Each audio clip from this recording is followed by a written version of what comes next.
안녕하세요. 이은재 목사입니다. 오늘은 은혜와 책임이 공존하는 긴장의 땅이라는 제목으로 여호수아서를 함께 개관하는 시간을 갖도록 하겠습니다. 여호수아서는 모세오경, 다시 말해서 창세기, 출애굽기, 레위기, 민수기, 그리고 신명기 다음에 나오는 하나님의 거룩하신 계시의 말씀입니다.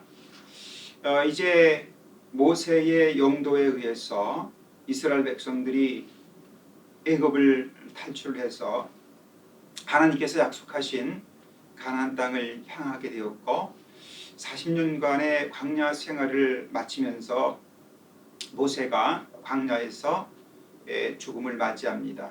그리고 가나안 정복과 또한 분배에 대한 모든 그런 약속을 후계자인 여호수아에게 물려주게 되지요.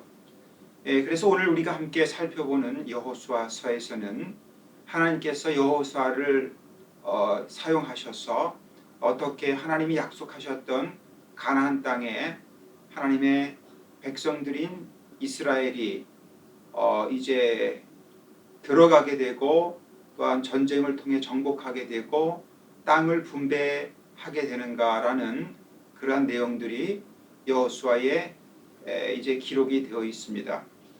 여호수아서는 크게 두 부분으로 대별이 되는데요. 1장부터 12장까지가 정복에 관한 이야기라면 13장부터 24장까지는 분배와 관련된 내용이 되겠습니다. 자, 그렇다면 왜 이스라엘 백성들은 여호수아의 영도 하에서 가나안 땅을 정복을 해야 하는가? 그들은 시내산에서 하나님께로부터 거룩하신 법인 율법을 받았습니다. 그래서 그들이 세상과 구별된 상황에서 하나님과 이웃을 섬기며 아름답고 오손도손한 공동체를 이루어갈 수 있는 소망과 비전을 갖게 되었습니다. 자, 그렇다면 이제 그들의 그러한 소명과 비전을 구체적으로 실현해 나아갈 토대가 필요하게 되었지요. 다시 말해서 땅이 필요하게 된 것입니다. 그래서 땅이 있어야 하나님의 의와 공도와 화평의 공동체를 세워나갈 수가 있고 뿐만 아니라 주변에 있는 모든 민족들에게 하나님을 섬기는 아름다운 삶을 전파시킬 수가 있기 때문에 본질적으로 땅이 필요하게 된 것입니다. 자, 그런데 한 가지 문제는 그렇다면 그 당시 그 땅에 있었던 가나안 족속들의 입장에서 보면은 억울하지 않은가라는 생각도 우리가 함께 할 수가 있겠습니다. 그들은 왜 정복되어지고 또한 땅을 빼앗겨야만 했는가? 그것은 그 땅에 살고 있던 가나안 백성들, 족속들이 쫓겨날 정도로 심히 부패했기 때문입니다. 출애굽기 당시에 죄악들이 여러 군데에 나타나는데 특별히 레위기 18장 24절부터 30절에 보면은 그런 당시의 가나안인들의 죄악상들이 면밀히 기록이 되어 있습니다. 문화적인 관점에서 보더라도 그들은 굉장히 가증스럽게 타락을 했죠. 어린 아이들을 제물로 바치는 제사가 횡행할 정도였습니다. 자, 그래서 하나님의 입장에서 본다면 이스라엘 백성들이 하나님의 그 좋으신 율법을 받고 그 율법을 실현할 수 있는 토대가 되는 땅이 필요했을 뿐만 아니라 하나님께서 허락했던 그 땅을 더럽히고 있었던 가나안 백성들을 내쫓아야 할 그런 상황이 있었기 때문에 결국은 이스라엘을 향하여 가나안에 입성을 하고 그곳에서 하나님을 섬기는 신실한 공동체를 세워나갈 것을 권면하고 또 이끌어 가시는 것을 볼 수가 있습니다. 그 당시 역사적인 상황을 보면은 이스라엘이 가나안을 침공하기에 적절한 상황들이 조성이 된 시기였습니다. 왜냐하면은 당시에 주변의 강대국들이 쇠퇴의 길을 걷고 있었다는 것이죠. 고양이가 사라진 것에 쥐들이 서친다고 이스라엘 백성이 가나안 땅을 점령하려는 그 당시에는 그 주변에 절대적인 강자의 군사력이 존재하지 않았었습니다. 먼저 이집트 같은 경우는 지속적으로 이제 아시아 지역, 팔레스틴 지역에 눈독을 들이고 있었지만 라암세스 2세 이후에 국력이 쇠퇴해서 더 이상 아시아에 어떤 영향력을 끼칠 수 있는 그런 지위가 되지 않았습니다. 또한 히타이트라는 굉장히 강력한 군사력이 있었지만 이제 이스라엘이 움직일 당시에는 이미 급격하게 세력이 붕괴되고 있었던 사실을 볼 수가 있습니다. 또한 이스라엘들이 직접 침공해야 하는 가나안의 경우에는 하나의 문화권을 형성하고 있었음에도 불구하고 각 나라들이 이제 흩어져 있는, 다시 말해서 정치적인 동질성을 회복하지 못하고 있는 상황이었습니다. 봉건 사회로서 이제 자기중심적이고 전제적인 귀족 아래서 대부분의 백성들이 천민으로 전락한 그런 상황에서 이스라엘이 그 땅을 점령할 만한 좋은 기회가 조성이 되었고 때가 성숙해 있음을 볼 수가 있습니다. 자, 그래서 이제 이렇게 여호수아서를 통해서 하나님께서 이스라엘을 인도하시는데 여호수아서는 크게 네 단락으로 구분이 되어 있습니다. 1장부터 5장 12절까지는 이제 준비하는 과정과 가나안 입성 과정을 이야기하고 있고 5장 13절부터 12장까지는 가나안 정복 전쟁에 대해서 소상하게 설명을 하고 있습니다. 그리고 13장부터 21장까지는 정복한 그 땅을 어떻게 분배하였는가에 대한 내용들이 등장을 하게 되고 22장부터 24장까지는 언약의 갱신을 이제 설명을 하고 있습니다. 자, 내용을 살펴보도록 하겠습니다. 첫 번째, 준비와 가나안 입성 과정에 본다면 이스라엘 백성들이 가나안 정복이라는 대업을 앞에 두고 어떤 준비를 했겠습니까? 우리가 군사적인 면에 있어서 그들이 장비를 점검한다든가 군사적인 조직력을 다시 한번 다진다든가 이런 일들이 전투를 앞에 둔 군사들의 행동이겠지만 이스라엘의 전쟁은 이러한 물리적인 전쟁이라기보다는 하나님의 뜻을 이루기 위한 영적이고도 또한 그 정신적인 그런 전쟁이기 때문에 1장부터 5장까지는 그들을 이제 심령적으로 담대하게 하고 또 하나님과의 관계를 확인을 하고 또 자신을 성결케 하는 일에 집중을 합니다. 준비가 다른 것이 아니었습니다.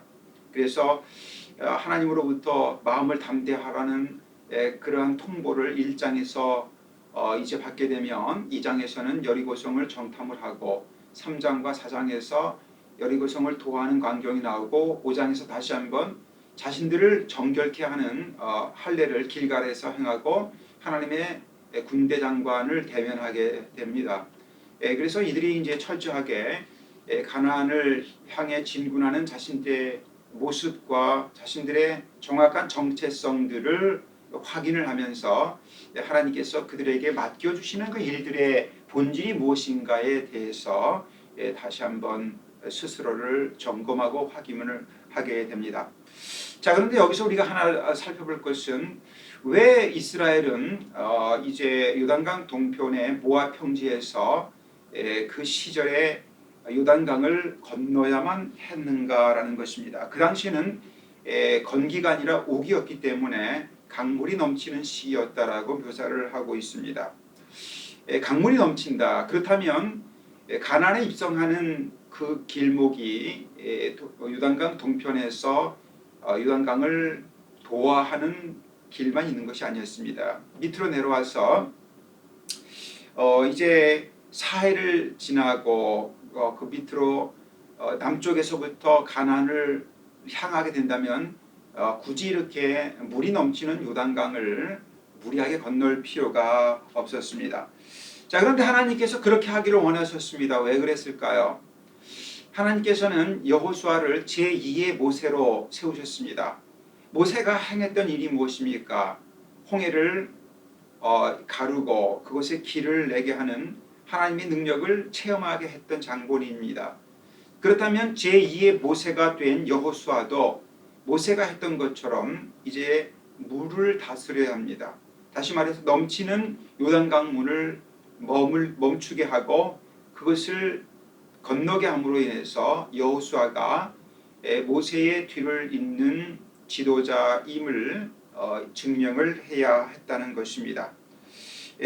또한 그래서 이제 하나님께서는 이 여호수아에게 남쪽으로 우회하여 땅을 통과하지 아니하고 동쪽에서 모압 평지에서 요단강을 건너 가나안의 중부 지역으로 진입할 것을 명령을 하시게 됩니다. 또한 이 사건을 통해서 이제 가나안인들의 길을 완전히 꺾으시는데요. 가나안들의 신인 바알 신은 이제 바다의 신과 강의 신을 꺾었다라는 신화가 있었는데 그 바알 신 앞에서 이제 하나님의 종인 여호수아가 그 강을 말리고 그 강을 건너는 모습을 보았을 때에 가나안들의 이제 사기가 꺾이게 되었던 것이죠. 자, 그러면서 이제 요단강을 도하하고 나서 5장 13절부터 11장까지는 이제 가나안 땅에서의 정복 전쟁이 전개가 됩니다. 참 짧은 지면을 통해서 이제 여호수아서가 모든 전투 상황을 다 묘사하지는 않았겠죠. 11장 18절에 보면은 이 전쟁 상황은 아주 오랜 기간 동안에 이루어진 일이고 12장 1절부터 24절에 보면은 많은 전쟁이 벌어진 후에 이제 가나안을 정복하였다라고 이야기합니다. 자, 그런데 여호수아서의 기자는 이렇게 오랜 기간 동안 또한 이렇게 많은 전쟁이 있었음에도 불구하고 딱 4가지의 전투 장면만을 제시를 합니다. 5장과 6장에서 이제 여리고 성의 전투 상황을 7장과 8장에서는 아이 성의 전투 상황을 그 다음에 10장에서는 남부 이제 연합군의 반격에 대한 전투 상황을 11장에서는 북부 연합군의 과의 전투 상황을 묘사를 합니다. 이 얘기는 무슨 얘기냐면 이렇게 4번의 전투가 있었던 것이 아니라 이 4번의 전투 상황이 가나안 정복 전쟁에 있어서 굉장히 중요한 의미를 우리에게 주지시킨다는 사실을 이야기하기 위해서 4번의 전투 상황만을 이제 선별적으로 택해서 설명을 하고 있는 것입니다. 자, 근데 무슨 특징이 있을까요? 이 4번의 전투 상황에는 각각 2가지 특징이 있습니다. 첫 번째 특징은 한쪽 편에서는 하나님의 기적적인 개입으로 인해서 하나님이 전쟁을 승리하게 하셨다라는 이야기를 하고 싶었던 것이고 또 한편에서는 그럼에도 불구하고 하나님께서는 인간적인 면에 있어서의 어떤 분투와 노력이 필요하다라는 사실을 이제 강조를 하고 싶었습니다. 여러분이 아시다시피 여리고성을 정복을 할 때는 이스라엘의 군사력이 동원되지 않았습니다. 그들이 여리고성을 돌았을 때에 하나님께서 기적적인 방법으로 여리고성이 무너지게 하시고 그 성을 정복을 했습니다. 그런데 그 다음 7장과 8장에 나오는 아이성 전투에 있어서는 하나님의 기적적인 개입이 나온 것이 아니라 여호수아가 전략을 통해서 아이성을 정복을 하게 되면서 하나님의 일하심과 인간의 일하는 모습이 균형되게 등장을 합니다. 두 번째 전투 상황을 묘사한 장면에서도 동일합니다. 두 번째 전투 상황은 첫 번째 전투 상황이었던 여리고성 전투와 아이성 전투가 가나안의 중심부에서 일어난 것이라면은 그 가나안의 중심부 허리를 끊고 나서 남부와 북부에서 이제 결정적인 전투가 벌어지는데, 남부 전투는 주로 가나안의 예루살렘을 중심으로 한 부족들과의 전투였습니다. 자, 근데 이 남부 동맹군과의 전투에서는 아까도 말씀드렸던 그 방식 중에 첫 번째 방식인 하나님의 기적적인 그 개입이 일어나는 것을 볼 수가 있습니다. 남부 동맹군의 반격에 대해서 하나님께서는 치명적인 큰 우박을 내려서 그들을 격퇴시키시고 심지어는 해와 달의 운행을 정지시키면서 초자연적인 능력의 개입을 알리십니다. 자, 그런데 이에 반해서 북부 동맹국, 다시 말해서 하소를 중심으로 한 북부 동맹국과의 전투에서는 하나님의 기적적인 개입이라기보다는 하나님께서 전법을 제시하시면서 이스라엘 군사들이 여호수아의 지도하에서 자신들이 해야 할 일들을 잘 이루도록 이끌어 가시는 것을 볼 수가 있습니다. 무슨 얘기냐면 가나안을 점령했었던 그 사건은 하나님의 놀라우신 도우심이 있었을 뿐만 아니라 이스라엘의 분투가 함께 어우러진 사건이었다는 것입니다. 이것은 이 시대를 살아가고 있는 하나님의 백성들에게 매우 값진 교훈을 주고 있습니다. 물론 하나님께서 이루는 일들은 하나님의 능력으로 이루십니다. 예수 그리스도의 그 십자가 사역으로 인해서 큰 일을 이루신 하나님, 그래서 우리는 이 땅을 살아가면서 나타나는 모든 그리스도인들의 사역들이 우선적으로 하나님의 은혜의 산물이라는 사실을 우리가 고백을 할 수밖에 없습니다.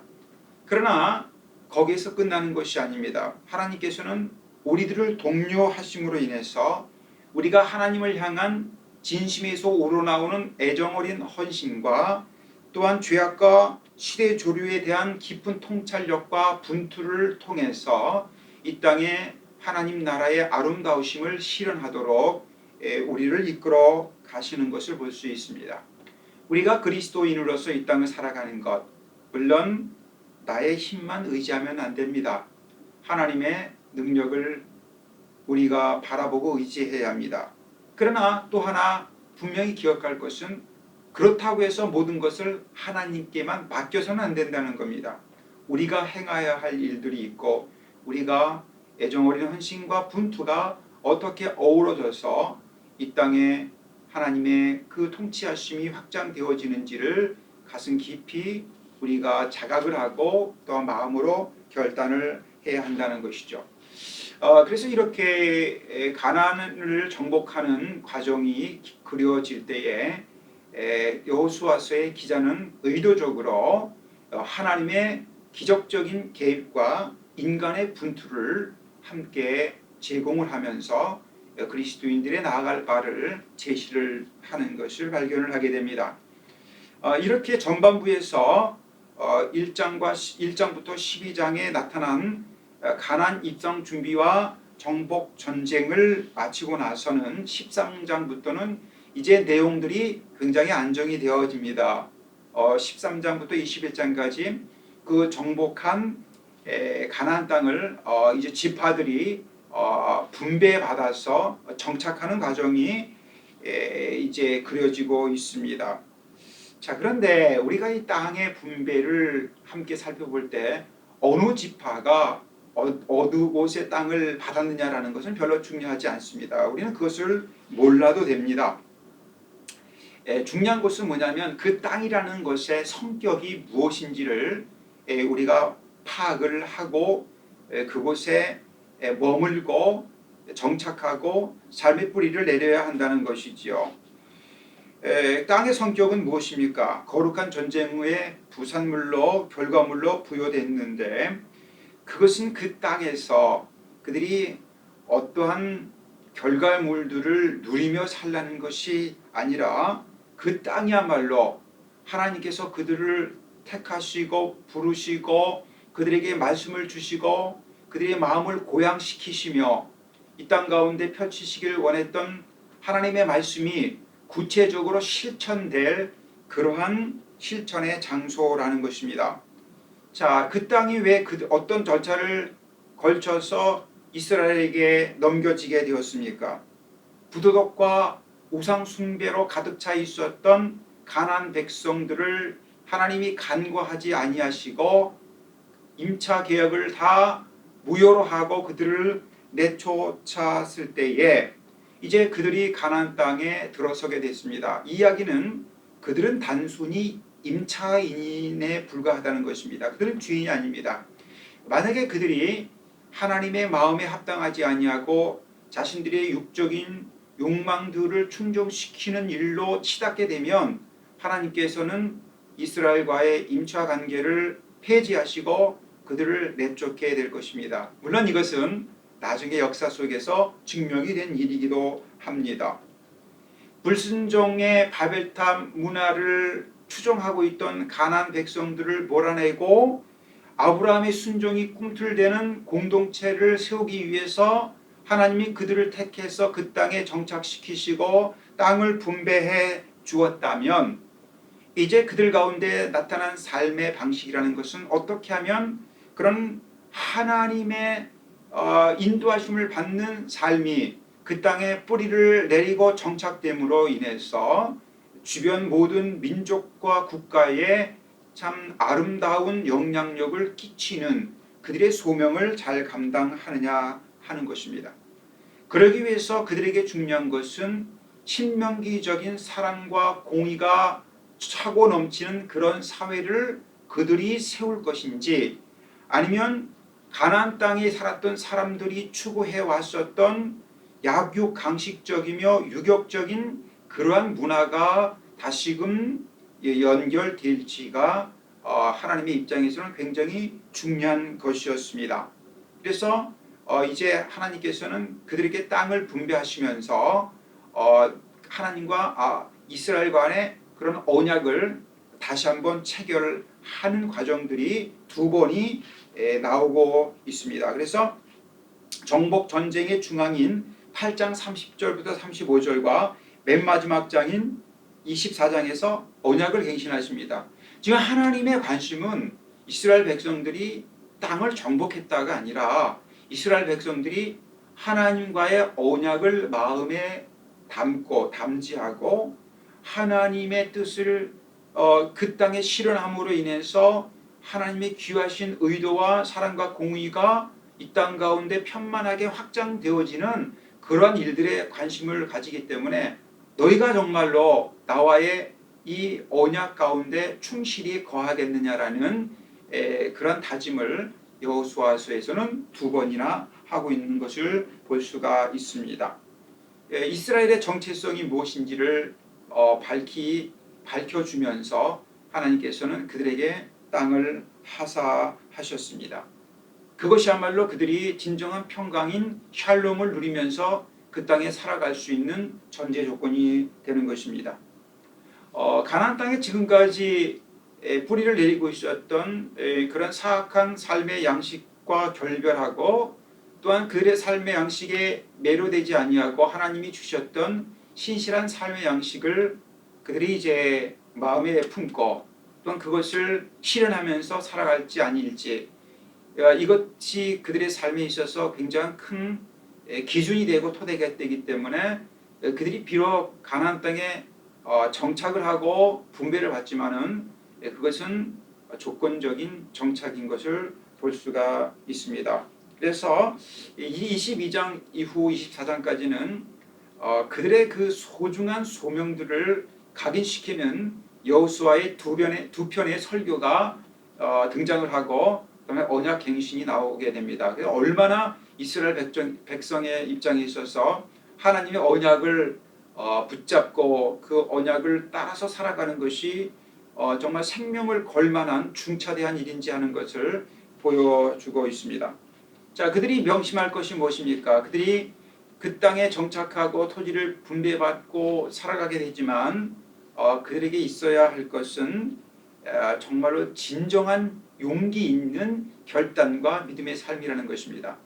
물론 이제 가나안 땅을 정복하는 과정에서 하나님이 기적적인 방법으로 그들을 도와주셨습니다. 강물을 말리시고 성벽을 허무시고 우박을 내리시고 낮의 길이를 연장시켰습니다. 자, 그래서 가나안 땅을 그들에게 주셨습니다. 선물로 주셨습니다. 그러나 그것으로 전쟁이 끝난 것이 아니라는 얘기죠. 전쟁은 다시 시작됩니다. 무슨 전쟁입니까? 자신과의 전쟁입니다. 영적인 전쟁이 시작되는데 이제 정말로 이스라엘 백성들이 외부의 침략자가 아니라 자신들과의 관계에 있어서 하나님의 소중한 말씀을 마음속에 깊이 간직하고 하나님께서 인도하시는 그런 삶의 양태를 쫓아가면서 하나님과 함께하는 즐거움, 그리고 그 이웃 부족들과 민족들에게 하나님을 섬기는 그 아름다운 모습을 전파하고 확장시켜 나가는 그 일을 위해서 우상 숭배와 세상적인 탐욕과의 결별을 선언하고 또한 그 길에서 자신들을 지킬 수 있을지, 이것이 오히려 가나안 정복 전쟁보다 더 치열하고 더 중차대한 전쟁이었다는 것을 볼 수가 있습니다. 그것을 위해서 무엇이 필요합니까? 용기가 필요하다는 것이죠. 그것을 위해서 주변의 어떤 압력과 어떤 유혹과 어떠한 소리에도 굴복하지 아니하고 하나님의 말씀만을 신실하게 붙잡아 나아갈 수 있는 진정한 용기가 필요하다 하는 것을 볼 수가 있습니다. 이스라엘 백성들에게 있어서 가장 큰 적은 가나안이 아니었습니다. 가나안인이 아니고 가장 큰 적은 바로 자신들이었던 것을 볼 수가 있게 되죠. 그래서 이제 가나안 땅이라는 것은 이스라엘 백성들에게 하나님이 은혜로 주신 은혜의 땅임과 함께 자신들의 책임을 다해야 할 긴장의 땅이었던 것을 볼 수가 있습니다. 하나님의 은혜 주심과 자신들의 그 책임 사이에 긴장이 팽팽하게 감도는 그런 땅에 이스라엘은 진입을 하게 되었습니다. 마냥 좋아할 만한 상황이 아닙니다.